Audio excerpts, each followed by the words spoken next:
Hello, everybody, and welcome to today's OpenONU Go call. Thanks for joining. As usual, the call is public and recorded and will be shared live on YouTube, so please be mindful of the comments you make and the information you share. The first topic is actually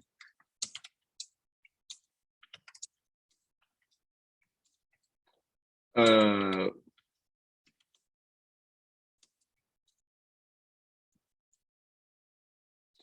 5 p.m.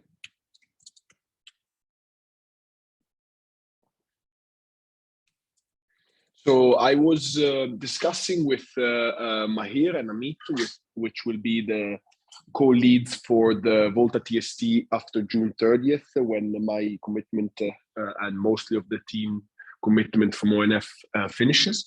And it was of our common agreement that it would be actually be beneficial, given that the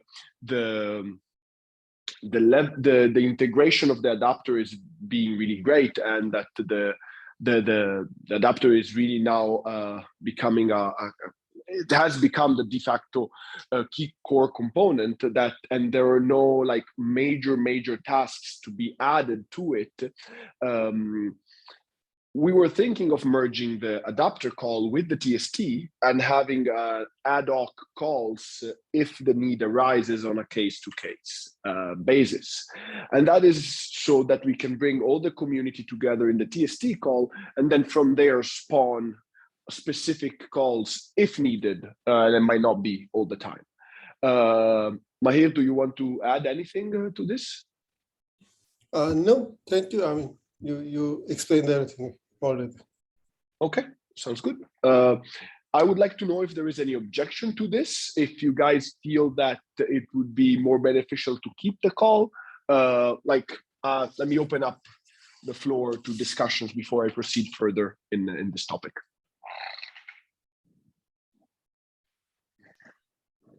Okay, I think it is reasonable to do this. And if you said we can, if it is necessary, we could also spawn separate tasks or separate meetings from the TST. Yeah, that is the point, that we can spawn those meetings when and if needed on a case-to-case basis, as I said before. So I think the agreement is to do it. So I might go ahead and cancel the next occurrences, and I might also transfer some of the items that we're discussing here to the TST, so that the TST can then further bring them on board and decide what to do with them. Andrea, one topic which came to our mind today. If you are leaving the project, then actually we are losing the contact to the, for example, to ONF infrastructure guys and so on. And actually we don't know who is it.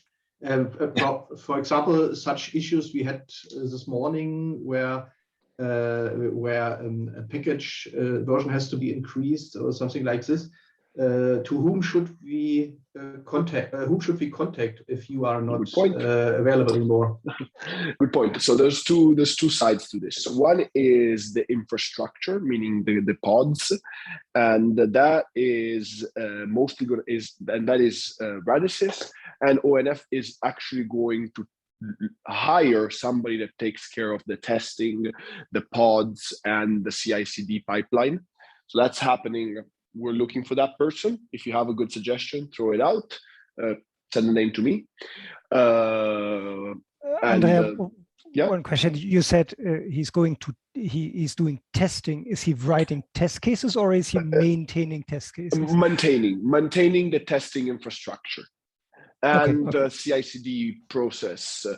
Effectively doing some of the work that I myself was doing, that Hardik was doing, and like, okay, we need to, this test is failing for non-technical reasons.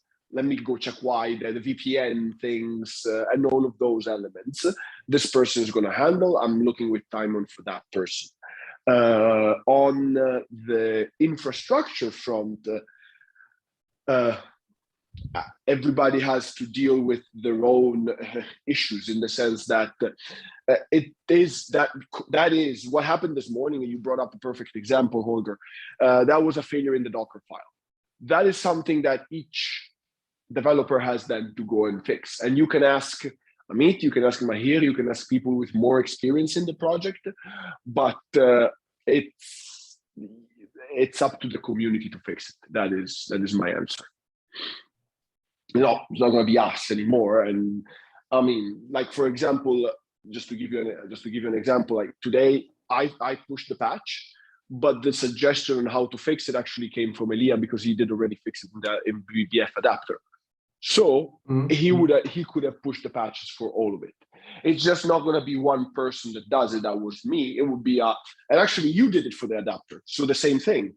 You will look on the web, find the fix, and if something really, really bad goes on, and you cannot find the fix or something, you can definitely contact that person at ONF that I just talked about, and you can definitely contact then also Amit and Mahir that can escalate this properly during the TST and all of that.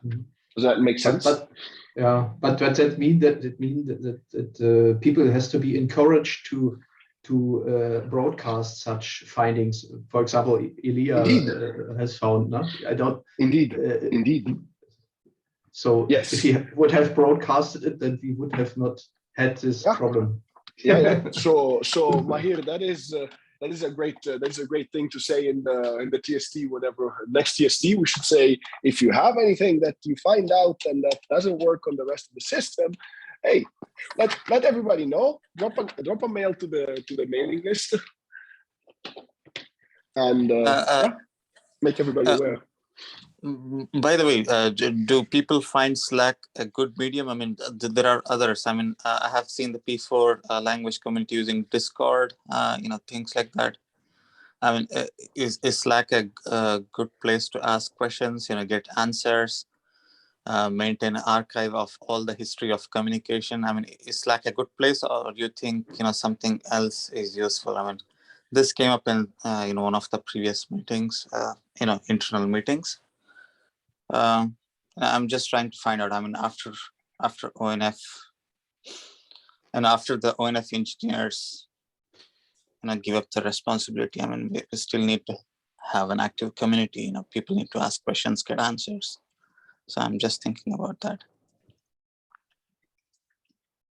That was the question I was about to ask. I mean, when people try to, explain this, something you told, something like you told, which media should they use? I mean, email, Slack, or anything else?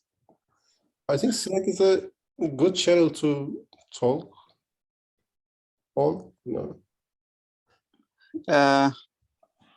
I'm on my phone, but there is something called Discord. Maybe I'll try to, or maybe we should bring this up in the next call, TST call or something. The problem is, the history is a bit lost in Slack. People keep asking the same question.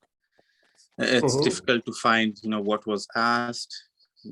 I mean, you see my point, right? Yeah, I actually Discord from my kids. I mean, one of them use it for, their gaming groups, and the other one use it for their school groups, etc.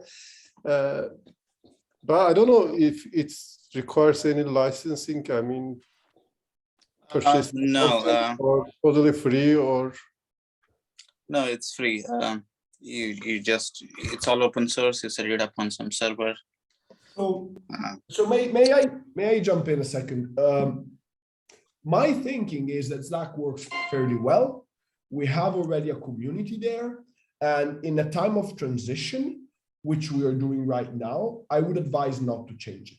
That is my personal opinion, and it is because we are already doing a lot of changes to the project, the group, the community, the teams, etc. And I would not add the risk of changing a tool that might yield losing people from the community. So that's my take. Yes, I mean, I get your point, but in the long run, So the problem is we are on a premium membership on Slack right now, but I don't think that's going to. No, Sorry, what? the ONF premium Slack will stay because ONF has an open source code base, and that was grandfathered by Slack because of the open source code base. So don't worry, it stays. Perhaps we only need dedicated channels, for example, something like life hacks or changes affecting everybody or something like this. Some topic related channels, you know. I mean, again, good point. My thinking here is the Volta dev channel is not particularly used, and I think that is the broadcast channel. And as you can see, there are people asking questions on there. And I think that is the right point to put these kind of comments, questions, and concerns. That is, again, my personal thinking, but yeah, that is what I think that should proceed. And if Girish, I agree. And if in the future the community finds that the Slack is not the proper tool, they are more than welcome to take a look at other things. My suggestion is not to do it right now. There are bigger fishes to fry than this one, and more important fishes to fry. Yeah, I mean, it cannot be done right now. I mean, I don't suggest doing it right now also, but I just pinged the link of forum.p4.org, just have a look at that. But in the long run, I think, to maintain a good history of the chat, have, instead of having, continuous flow of discussions on Slack, I mean, you could have, streamlined discussions on a per topic basis. It's easy to find answers, what was, talked about years back. People don't need to ask the same questions again. So I think in the long run, it makes sense, but yeah, probably the community needs to think on that angle. And I'm sure, Timon from ONF is very supportive of this. I mean, he was talking to me about this. Yeah, I think, yeah, in the long run, probably we should think in this direction. Agree, but I would advise to do it in steps, and like not today. Okay. Oh, not today, definitely. Yeah. Okay, good, perfect. So let's proceed, because we have a few things that I wanted to talk about. From a Jira review perspective, we had only these two open items that we needed to take care of. Holger, do you have an update on this one? This is still waiting for Chip's patch, right? And that's not yet. Yes, yeah. Yeah, there are two. Actually, there are two Jiras dedicated to Chip, and also as you have seen, I wrote a mail today. Yes, I saw it. To him, to his private, to his semi-private email address. Yep. Actually, I haven't heard from him for a while, because it seems so that this issue we had yesterday was DPU. To try the MIP upload in extended OMSI message mode is somehow related to a behavior of the OMSI libgo, because from my perspective, this the messages we send to the DPU and also the responses we received are actually correct according to the standard 988. But the OMSI libgo announced that they couldn't decode the message as the OMSI layer. So probably there's something wrong in the OMSI libgo with this extended message decoding. Strange thing is, with the BB-SIM, everything is working. But what different is, for example, that there's according to the standard, there's at the end of the message a message integrity check appended, and this is not done by the BB-SIM but by the DPU. So probably this makes the difference. But for this, I would like to discuss with Chip. But unfortunately, he hasn't reacted also to the other stuff. Okay, I agree. Let's discuss with him on this. Thanks for the patch for making the coding optional. I think that can be taken out as soon as this is fixed. So I'll let you maybe do that in the future after the release. We could also introduce that small change that you just talked about, that operation that BBSim doesn't do. I think we should actually introduce it. Yeah, let's see.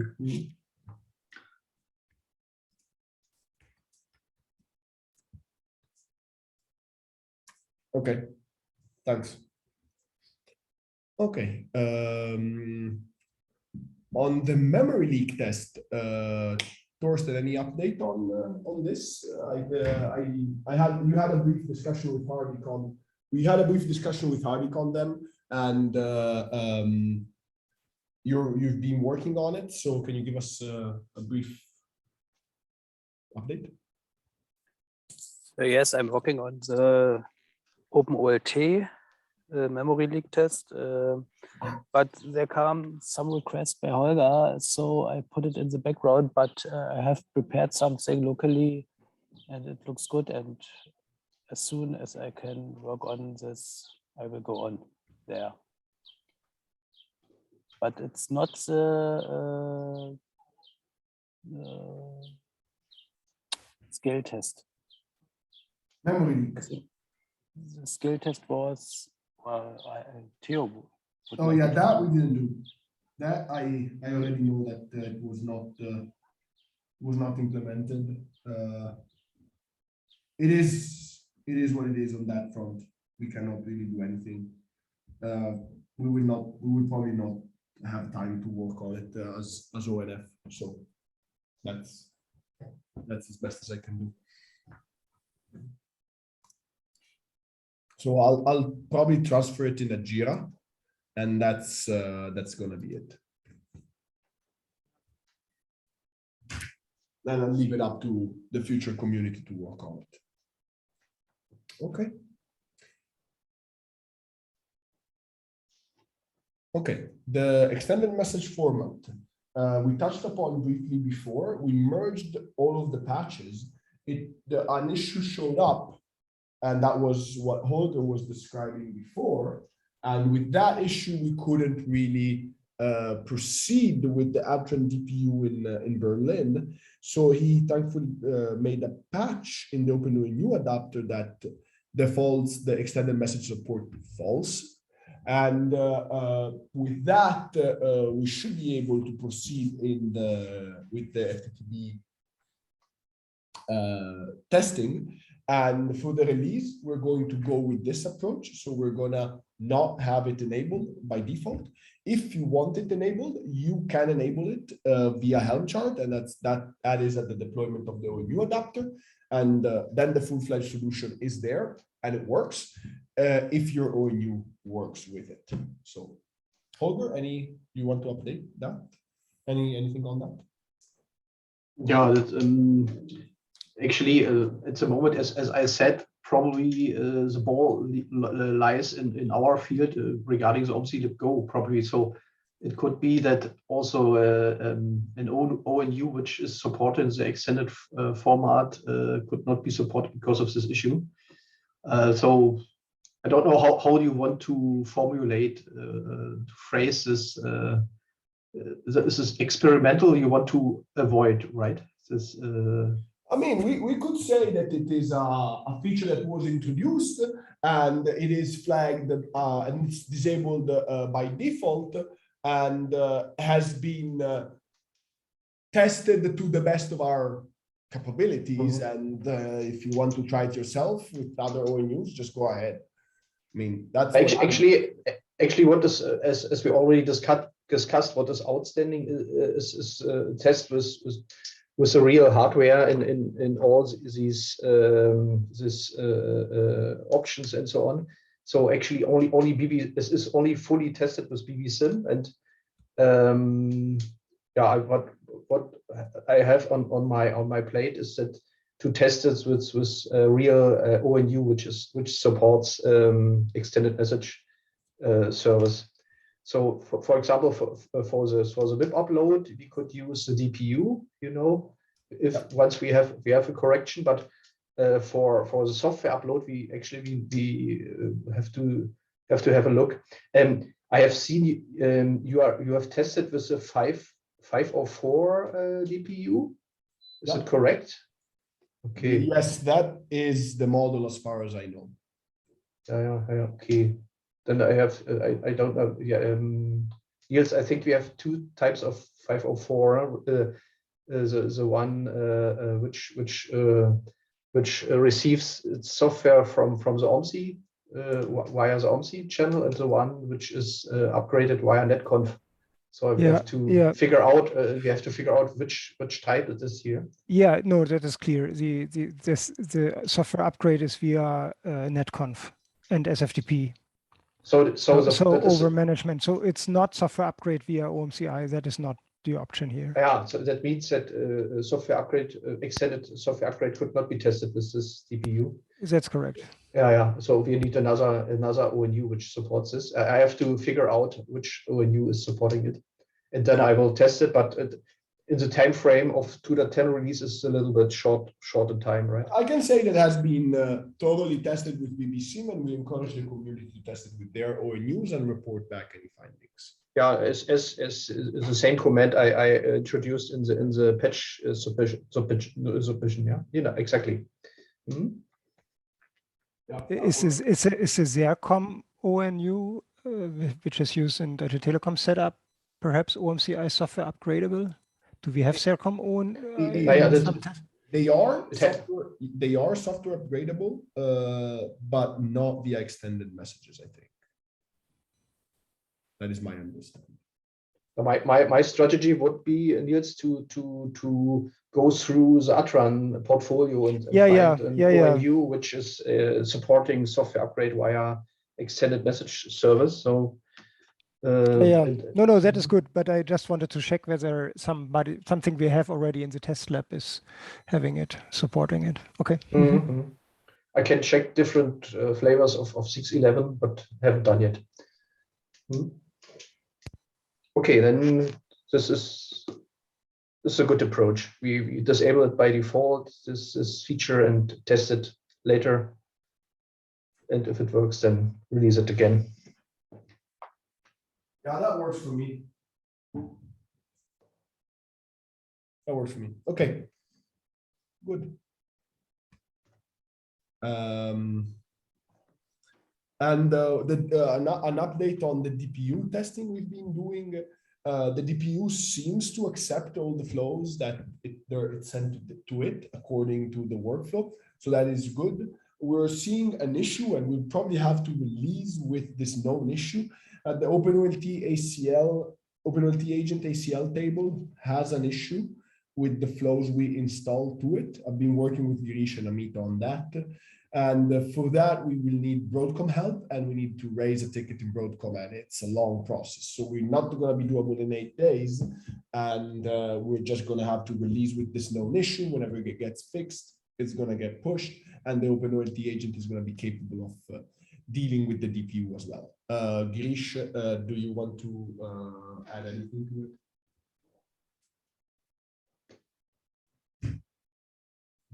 I'm sorry, Andrea. I lost the question. What was that? No, I just updated everybody on the status of the fact that we need to raise a CSP with Broadcom. Oh, yeah. Yeah, but given that, they're testing with Atran OLT and it works, that's fine. But yeah, we need to get that working with HCore OLT. So. Yeah, I think the functionality is not broken at all. Mike and Amit has been testing it on the Deutsche Telekom hardware with the Atran OLT and Atran OLT adapter, so we know it's not a Volta issue.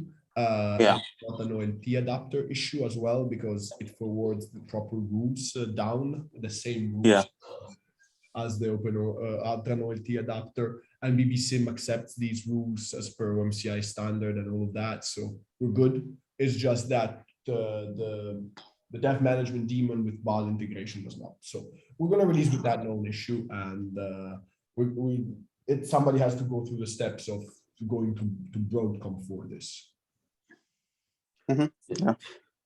Is this a reason for the failing Jenkins job? Yes.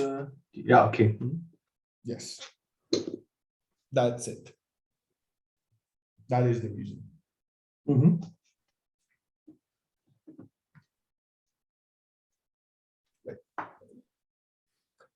Okay. So just a quick, before we go to the testing, and Torsten, I'll let you update everybody on that.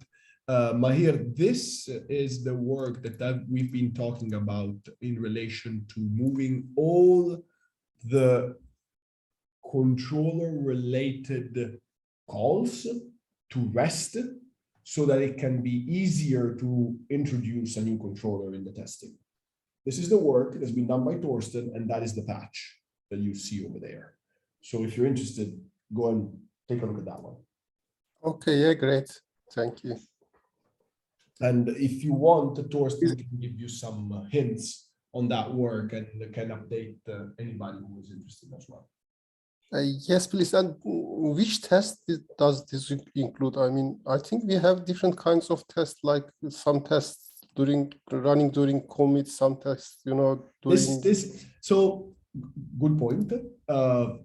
The changes that are the tests we run are based on the same robot files. So whenever you change a robot file, you change the nightly, you change the per patch set, you change the BBCM base, you change them all. So like the changes that are brought in here, they go and affect all the tests. Okay, got it. Okay. Okay, that's perfect. Yeah. Yep.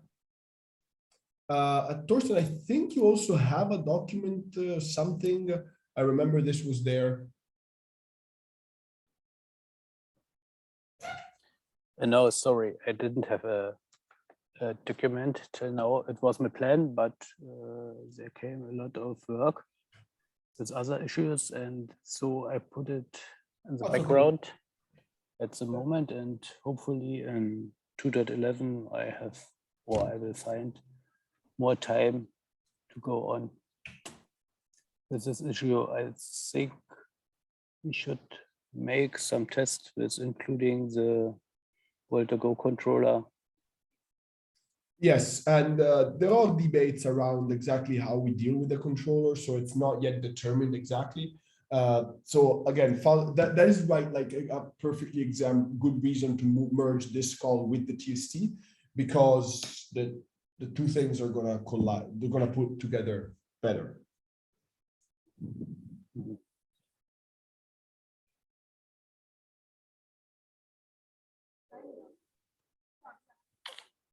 Okay. So shall I go ahead here or? Sorry, what? What did you say?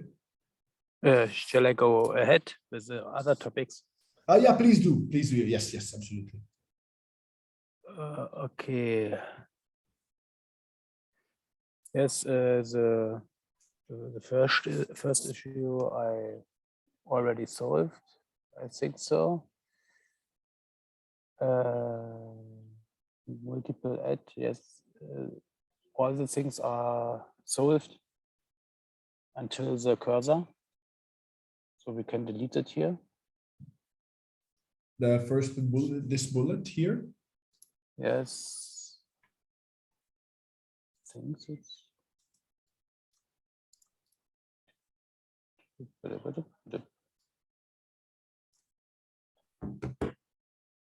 Okay, great. ONU gets stuck and initially not downloaded. It is sometimes seen again. I sent it last week. Yeah, yeah. Yes, it's very sporadically, but sometimes it happens.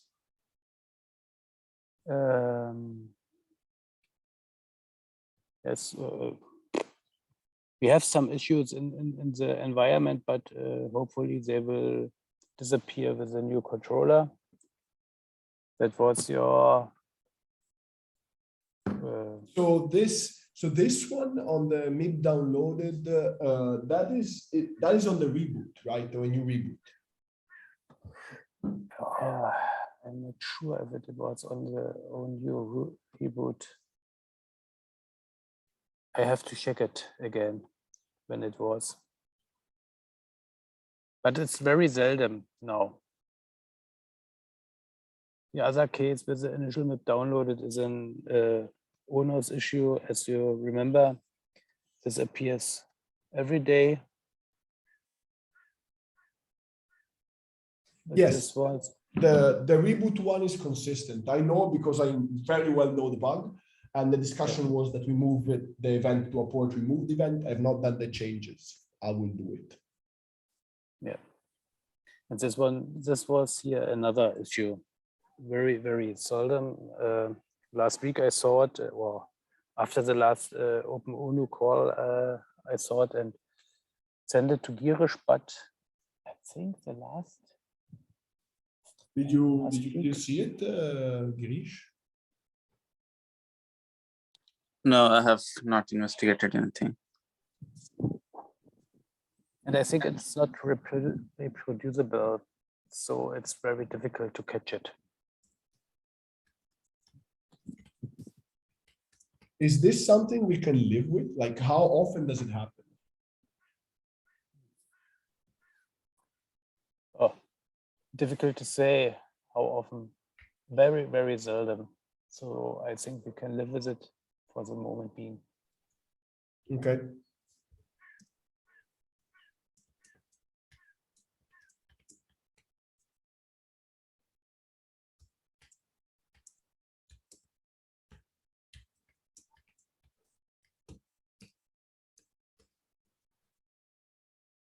Okay.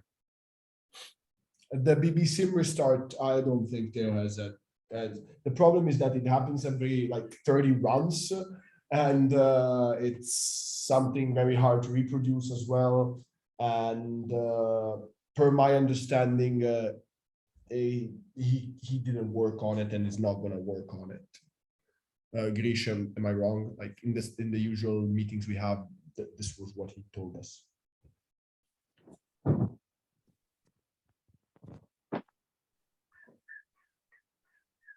Yeah, so I think this one will remove the task from Theo, put it into 2.11, and if somebody's willing to take it on, feel free to do it.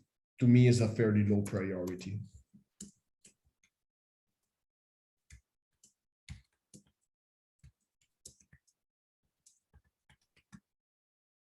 What were you saying, Girish? Oh, sorry, I was not talking. Yeah, we have not looked at this. I don't think Theo has looked at it. No, I mean, he did look at it. The problem is that it's hard to reproduce because it doesn't happen all the time. And it happens only after like 30 runs or something like that of the iteration. So in his words is like, it's a huge waste of time and to reproduce it for something that it's only a testing thing, meaning that if this was the Volta core, I would be inclined to continue the investigation. But this, given that this is only BB-Sim and it's something we use for our own testing, that time that it happens, we just say it's a BB-Sim failure.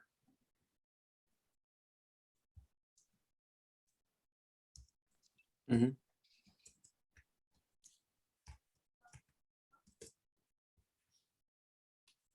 Okay. And on the extended OMCI messages, Torsten, can you give us an update here? Oh, yes, currently the map upload, the test is ready.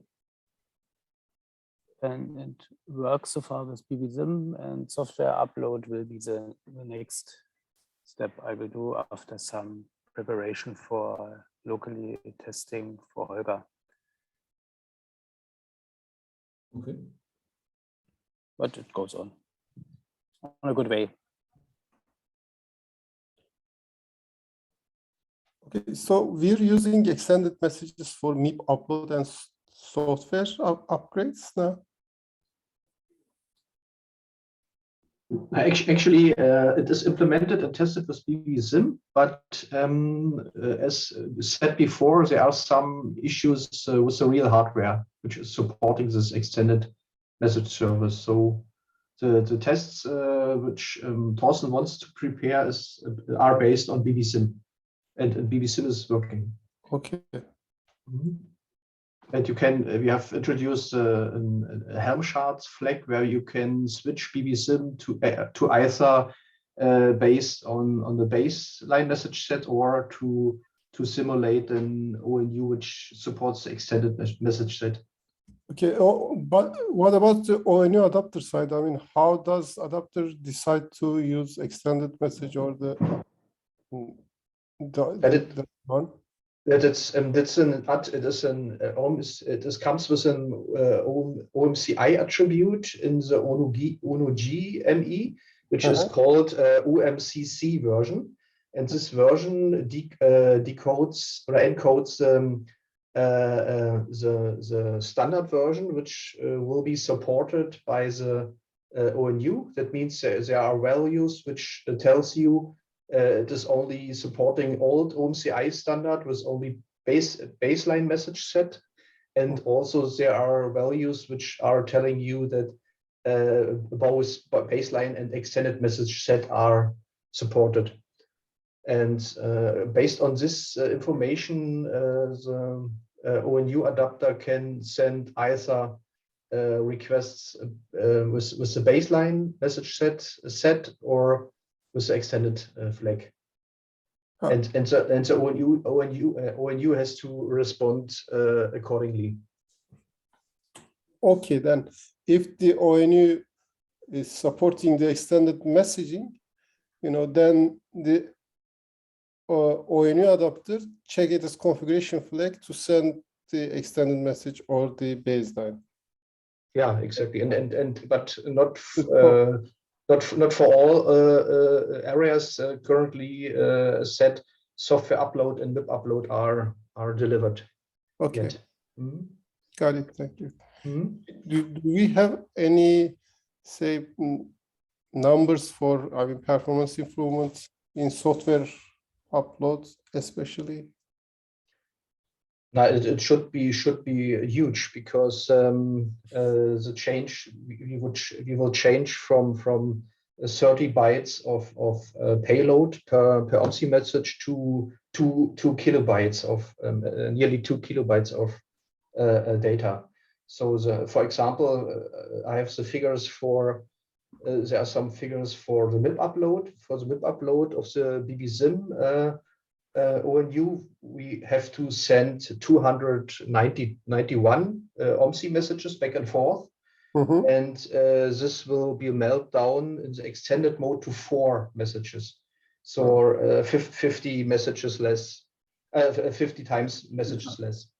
And for the software upgrade, it's actually the same amount. Okay. Okay, thank you.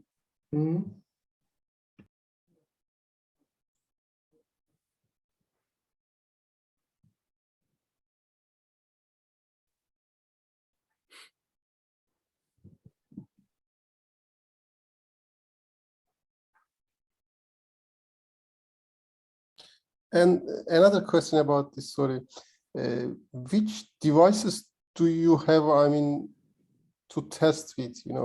As far as I understand from the previous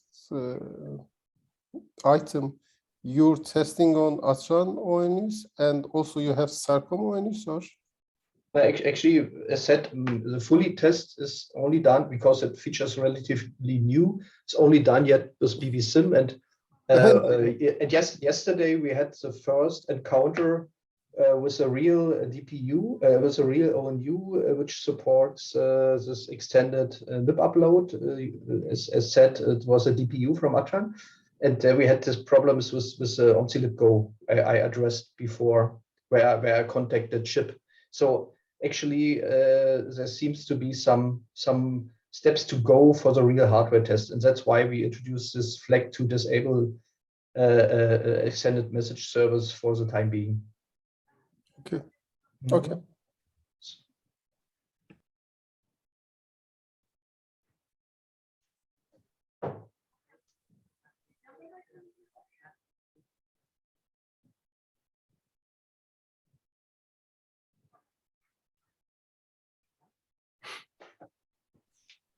Okay, that's good. I mean, it's good news. I think we are in very good shape. I mean, we introduced a lot of tests in the release, so that's pretty good.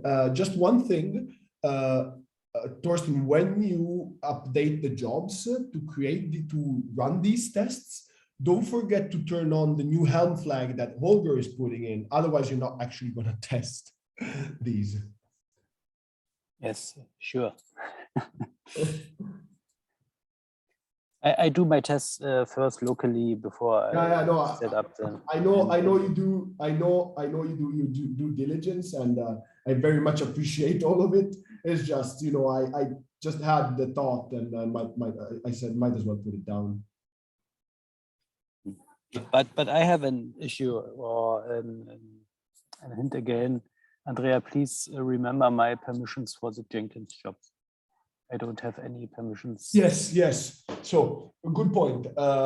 There's two steps. Okay, so I've pinged Zach. He's working with Michelle to kind of simplify what's going on. I will still have it. So for the time being, please continue and ping me. Not anybody else, me, and I will do it until Michelle and Zach figure this out. They might have some time. What I am going to do is a good point of contact. I'm going to leave it here.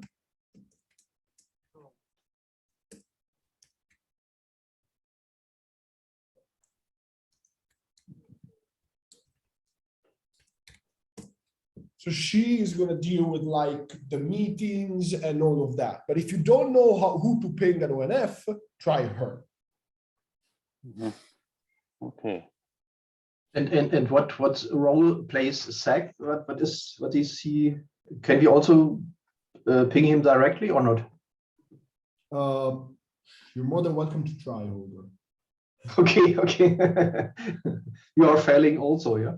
You're more than welcome to try. And he deals with environment and access issues, or he, like at ONF, he was really what you could call the infrastructure manager, and with the transition he had a lot of things to do, and that is really like caused I wouldn't say a bunch of things, but like he had a ton of stuff to do, and some of the stuff like really fell off his plate, and some of this permission stuff is what fell out of his plate. okay, I see. But Michelle would distribute such requests, yeah. Yes. Yeah. So and in the long run, she's actually going to be the one with that CI person I was talking about to manage all of these things. Mm-hmm. Okay.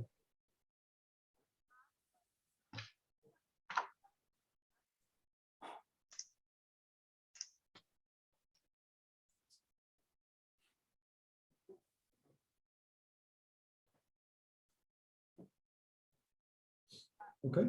Any other questions or comments?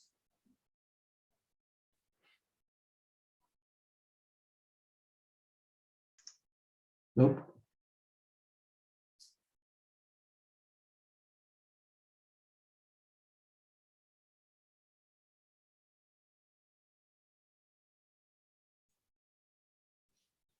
Okay, sounds good. Then if not, thanks everybody for joining. As usual, I will get the recording up on YouTube. And Mahir, this is something that you might want to ask Michelle to do in the future for the TST call. I'm doing it right now, but she can record it and upload it to YouTube. Okay? Okay, by the way, Andrea, Yes. do you continue to do these TST calls, or who will continue to do it? Oh, I'm not going to do them. You're not going to do? No, I'm not going to be the TST. I'm not going to be in the TST calls anymore. Perfect. So the TST And call, the person that ONF, I mean, will hire isn't there now. it's no, the person is not there. What my suggestion would be is that I mean, for now, if you need somebody that just takes the meeting minutes and does the uploading of the TST and things like that, I would say contact Michelle. I also know that in some sense, you guys could do it if need be for a limited amount of time. I mean, ask Michelle, ask Timon exactly how they want you to deal with the recordings and things like that. Okay. Okay. Thank you. No problem.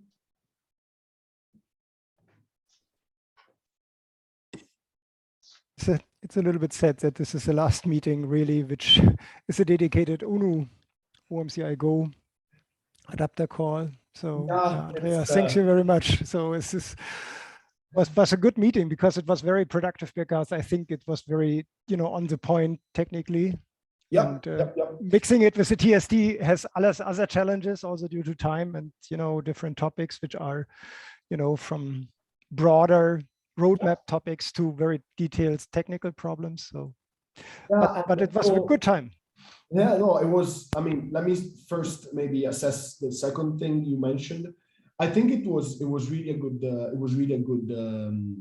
thing, and that bringing in with the TST might have some challenges, but you can also do is scorporate sometimes when you need to do a lot of discussions, just dedicated to the OpenONU adapter to a separate call, and feel free to do it very much. And I would actually advise you to do it once in a while to just make sure that everything is going smoothly. So on the first side, yes, it is actually sad. And I do remember the first time we actually met all together in Berlin. It was February 2020, and decided to start this effort. And that was when this started and this call got created. And I have to say it was just for this call. I mean, the OpenONU code will continue, but the specifics of this call, and also I think the fact that this call might not be needed as much is also a great sign of maturity of the code base. Like Holger, Michael, and Thorsten have really done a great job of getting this to the place where we don't need major features of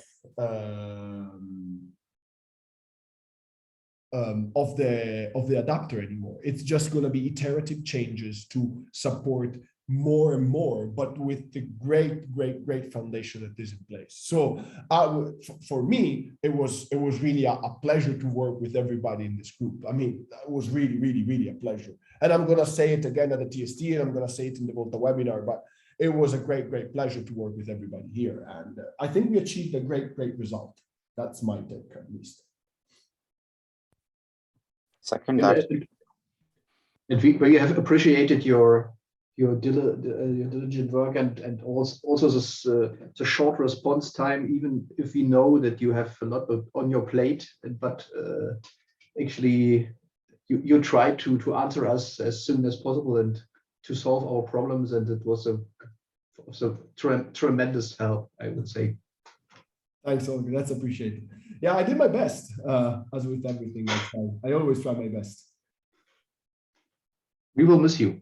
Yeah, no, I would miss you. I miss this group as well. It was great working with all of you. And I mean, I'm still here for 10 days, and I'm not just gonna vanish into thin air. I'm still gonna be on Slack. So if you guys want to say hi, and I'll maybe say hi at some point. Yeah, it was really good. It was really good. And I mean, it's a huge testament to your work. Really, it was not anybody else's work. It was your team. You, Michael, and Thorsten really did a lot of work on this. And Niels, if I have to state this with Adrian or somebody, just feel free to ping me at any time. Thank you. That is good to know. Mm-hmm. Yeah. Yeah, that will be a different time, the transition that we go through. But yes, I think we know what we have on with each other. Yeah. So thank you. Absolutely. And I'll let you know if I come to Berlin. It might happen. Yeah, that would be good. Not sure exactly when, but it might. Are you still, just a question, are you still involved in RAN projects perhaps or so, which is also happening, a lot in Berlin? At the moment, we will be mostly focusing on fabric-related projects. I see. Okay. Mm-hmm. There are going to be some parts of ONF which will be focusing on RAN elements, not just myself. Yeah, I see. Okay. So, and do you have, just out of curiosity, anything to do still with things like P4 or Yes, that is going to be a big part of our day-to-day job. The P4 programmability is a big element, because yeah, the work that ONF that the X2NF team will be doing at Intel is definitely going to be related on P4 and programmability in general of the data plane. Yeah. Okay. I see. So if you're interested, more than welcome to talk about that. No, it just, I'm just listening to trends, where is P4 heading to, and since we have a certain maturity here, where are the trends going? That is more so where I'm coming from. Indeed. Yeah, no. I think there is a lot of maturity of P4 and P4 based solutions in the industry, and there is the technical elements are mature enough to be brought into production, and they're already in production in many places, and ONF was at the forefront of this and will be at the forefront of this with Intel as well. Mm-hmm. Yeah, I see. Okay. If you're interested, Nils, I would suggest you to take a look at the latest P4 workshop that ONF had. The content is all public under the ONF website. So feel free to have a look. They're very interesting presentations. And if you have any questions, feel free to ping me on Slack or via email. I'll be happy to answer or put you in contact with the right people. Okay, good to know. Yeah, thanks. No problem. Okay, well then, thanks everybody. And I'll talk to you on the TST next week. Cheers. Bye-bye. Bye. Bye-bye.